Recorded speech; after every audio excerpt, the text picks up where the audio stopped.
আমাদের চৌমুনিতে নাকি টাইলস ফরিদ চাচার দোকানে একটি বন্য প্রাণী আটকা পড়ছে। পাখিটি তার অজান্তে গ্লাস লাগানো ছিল, পরে অজান্তে পাখিটি ঘরের ভিতরে ঢুকে গেছে, যে কারণে এটা আটকা পড়ছে। আমি আপনাদেরকে দেখাবো সে পাখিটা কোথায়। এই দেখছেন, এই বন্য প্রাণীটা আটকা পড়ছে। আজকে এই বন্য প্রাণীটা বাতান থেকে আমরা উদ্ধার করছি। আমাদের ফরিদ চাচার দোকানে এটা নিজের অজান্তে ঢুকে পড়ে, তারপর এটা আটকা পড়ে।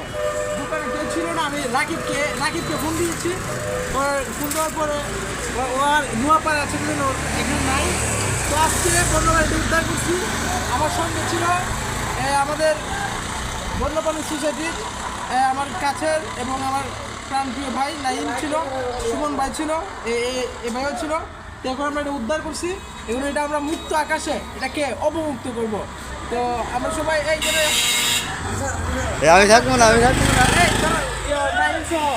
নাইম সহ আমরা এই বন্যপ্রাণীটি মুক্ত আকাশে আমরা অবমুক্ত করব।